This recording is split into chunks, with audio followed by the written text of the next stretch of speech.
Hi dear students, आज हम अपने इस वीडियो में पढ़ने वाले हैं सदिश विधि द्वारा त्रिभुज का क्षेत्रफल कैसे ज्ञात किया जाता है। इसके बारे में हम लोग अपने इस वीडियो में सीखेंगे।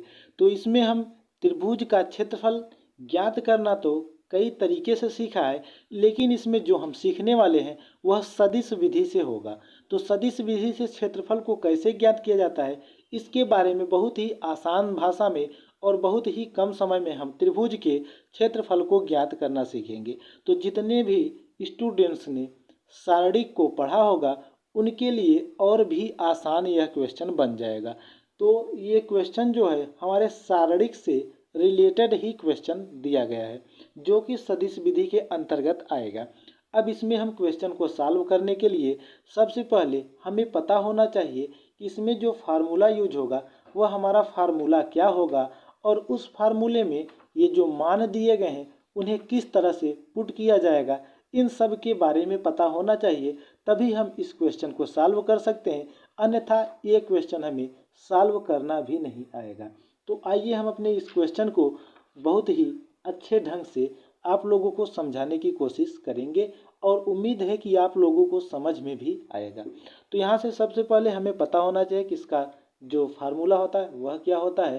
तो यहाँ से हम जानते हैं कि त्रिभुज का क्षेत्रफल जो होता है, तो यहाँ से जो हमारा फार्मूला होता है वो त्रिभुज का क्षेत्रफल बराबर होता है 1/2 मॉड में वेक्टर ए क्रॉस वेक्टर भी, यहाँ पे मॉड को कर दिया है क्लोज, या कह सकते हैं कि 1/2 या मॉड में vector A B cross vector A C, ये भी फार्मूला हम लिख सकते हैं।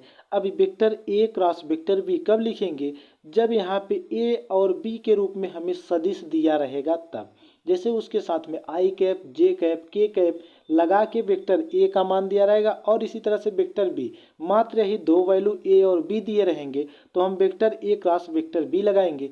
जब तीनों बिंदु के निर्देशांक जैसे कि इस क्वेश्चन में दिए गए हैं, तो इस तरह से अगर दिए रहेंगे तो इन्हें ज्ञात करने के लिए हम दो संलग्न भुजा जैसे कि ए बी और ए सी का क्रॉस ज्ञात करेंगे। तो आइए अब अपने इस क्वेश्चन को हम सॉल्व करते हैं। तो यहाँ से हम ए बी क्रॉस ए सी ज्ञात करेंगे। तो यहाँ से पहले ए बी क्रॉस ए सी को ज्ञात कर लेते हैं। यहाँ से लिखेंगे वेक्टर ए बी और क्रॉस वेक्टर ए सी। अब vector A B cross vector A C बराबर, यहाँ से बनाएंगे सारणिक के जैसा ये सारणिक, और यहाँ से लिखेंगे आई कैप और यहाँ से जे कैप और यहाँ रखेंगे के कैप, और यहाँ से सारणिक को कर देंगे क्लोज। अब यहाँ से इनका मान हम यहाँ से रखेंगे। अब यहाँ देखें तो vector A B cross vector B C, जबकि यहाँ पे हमें ए बी और सी की वैल्यू अलग अलग दी गई है। अभी यहाँ पे न तो हमें ए बी पता है और न तो ए सी, तो यहाँ से हम कुछ भी वैल्यू को पुट नहीं कर सकते। तो यहाँ से पहले हमें ए बी का मान ज्ञात करना होगा। तो ए बी के मान को कैसे ज्ञात करते हैं, तो यहाँ पे हम थोड़ा सा हिंट दे रहे हैं। यहाँ पे वेक्टर ए बी है, तो वेक्टर ए बी का हम स्थित सदिश ज्ञात करते हैं। तो स्थित सदिश क्या होती है कि वेक्टर बी यानी दूसरे वाले में से पहले वाले वेक्टर को घटा देते हैं। जैसे ए बी लिखा गया तो वेक्टर बी में से वेक्टर ए को घटाएंगे। अब यहाँ पे देख लें तो वेक्टर बी की वैल्यू, तो यहाँ से वेक्टर बी की वैल्यू हमारी कितने हैं, यहाँ 1 2 3, तो इसे हम सदिश के रूप में लिखेंगे तो आई कैप प्लस 2 जे कैप और यहाँ से प्लस 3 के कैप, और यहाँ से घटाएंगे तो ए वाले वेक्टर को, तो यहाँ से वेक्टर ए की वैल्यू कह सकते हैं कि आई कैप, फिर यहाँ से माइनस का गुणा होगा माइनस जे कैप, और यहाँ से जब माइनस का गुणा होगा तो माइनस का के कैप हो जाएगा। अब यहाँ से सॉल्व करेंगे तो आई कैप और ये प्लस और ये माइनस से कैंसिल, और यहाँ जे कैप में से ये 2 जे कैप में से जे कैप घट जाएगा तो यहाँ से आ जाएगा जे कैप, और यहाँ से आ जाएगा हमारा कितना प्लस का 2 के कैप, इस तरह से आ जाएगा। तो यहाँ से हमने ए बी ज्ञात किया। इसी तरह से हम ए सी को भी ज्ञात करेंगे, तो इसे आप लोग ज्ञात करके ए सी की वैल्यू निकाल लेना। अब यहाँ पे हम डायरेक्ट ही वैल्यू को पुट करने वाले हैं। तो यहाँ देखिए तो इसमें आई तो लिखा नहीं गया है, तो जो भी वैल्यू आई जे के में से जो भी वैल्यू यहाँ पे नहीं लिखी रहेगी उसके लिए मान हम 0 मान लेंगे। तो यहाँ से हमने ए बी ज्ञात किया तो आई नहीं है इसमें, तो इसे लिख सकते हैं इस तरह से 0 आई कैप प्लस, तो यहाँ से आई का गुणांक क्या हो जाएगा 0, जे का गुणांक हो जाएगा 1, और यहाँ से के का गुणांक हो जाएगा 2। इसी तरह से जब ए सी ज्ञात करेंगे तो ए सी में यहाँ से आई का गुणांक 1 और जे का गुणांक 2 और यहाँ से के का गुणांक आ जाएगा 0। यहाँ से आई जे के को हमने ज्ञात कर लिया। अगर कुछ लोगों को यहाँ पे भी डाउट है तो यहाँ पे हम निकाल भी दे रहे हैं कि वेक्टर जब ए सी ज्ञात करेंगे तो तो यहाँ से करेंगे क्या, vector C minus vector A करेंगे तो सी की वैल्यू है हमारी 2i cap plus 3j cap और प्लस k कैप। यहाँ से करेंगे minus i cap minus j cap और माइनस k कैप। अब यहाँ से इसे सॉल्व कर लेंगे तो जब यहाँ से इसे सॉल्व करेंगे तो यहाँ से आ जाएगी वैल्यू हमारी i कैप और प्लस 2j कैप और ये माइनस के प्लस के से हो जाएगा कैंसिल। तो यहाँ से आ जाएगा हमारा i cap plus 2j cap, ये हमारा ए सी का मान आ गया। यही वैल्यू यहाँ पे हमने पुट किया है।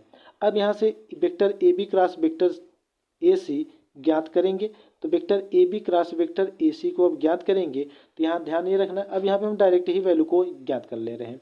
तो यहाँ से आई कैप को लेंगे तो यहाँ से लिखेंगे आई कैप और यहाँ से ब्रैकेट लगाएंगे, ये ध्यान रखना है कट किया है हमने। यहाँ से आई कैप ये ब्रैकेट और इस तरह से रो छूट जाएगा और आई के नीचे इस तरह से कॉलम छूट जाएगा तो ये 0 का 1 में गुणा होगा 0 हो जाएगा और यहाँ बीच में लगाते हैं माइनस, इस 2 का 2 में गुणा हो जाएगा तो आ जाएगा 4।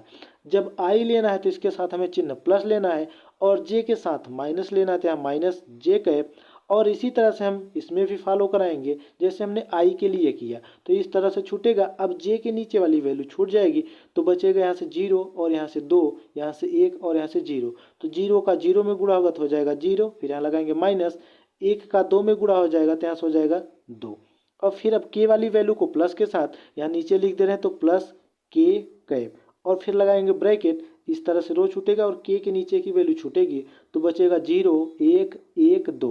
तो 2 का 0 में गुणा करेंगे तो आ जाएगा 0 माइनस 1 का 1 में गुणा करेंगे तो यहाँ से आ जाएगा 1। अब यहाँ से इसे सॉल्व कर लेंगे तो यहाँ से जब सॉल्व करेंगे 0 में से 4 घटाएंगे तो यहाँ से आ जाएगा माइनस 4 आई कैप और यहाँ से इसे घटाएंगे तो ये माइनस बचेगा और माइनस का माइनस में गुणा होके तो प्लस 2 जे कैप और यहाँ से इसे घटा देंगे तो माइनस का के कैप आ जाएगा। इस तरह से यहाँ से हमारी वैल्यू आ जाएगी।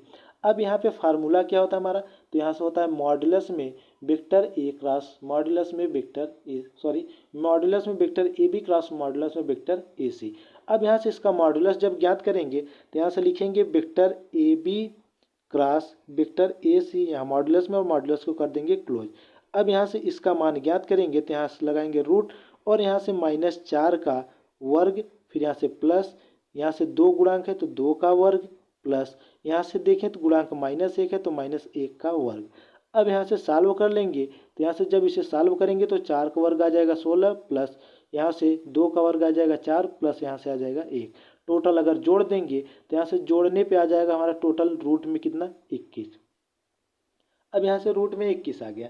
अब हमारा त्रिभुज का क्षेत्रफल क्या होता है तो यहाँ से रख देंगे त्रिभुज का क्षेत्रफल बराबर होता है 1/2 यहाँ मॉडुलस में vector A B cross vector A C, यही हमने फार्मूला लिखा है। अब यहाँ से ए बी क्रॉस ए सी की वैल्यू हमने मॉडुलस में ज्ञात की है वेक्टर, यहाँ से vector A B cross vector A C तो रूट में 21, तो यहाँ से रखेंगे रूट में 21 और इसके पहले 1/2 है तो 1/2 को यहाँ लिख देंगे तो इसे हम लिख सकते हैं रूट में 21/2 भी लिख सकते हैं। अब ये क्षेत्रफल है तो क्षेत्रफल का मात्रक होता है हमारा क्या, तो क्षेत्रफल का मात्रक होता है वर्ग मात्रक या फिर कह सकते हैं कि वर्ग इकाई। तो यहाँ मात्रक को हम लिख देंगे वर्ग मात्रक या वर्ग इकाई। तो ये हमारे इस क्वेश्चन का आंसर होगा। तो आई होप वीडियो अच्छी लगी हो तो वीडियो को लाइक कीजिएगा और साथ ही साथ चैनल को सब्सक्राइब जरूर कीजिएगा। अब मिलते हैं अपने नेक्स्ट वीडियो में जो कि हमारे चतुर्भुज का क्षेत्रफल किस तरह से ज्ञात किया जाता है इससे रिलेटेड वीडियो होगा। तो अब चलते हैं अपने अगले वीडियो में, हम मिलते हैं फिर पुनः। तब तक के लिए धन्यवाद। जय हिंद, जय भारत।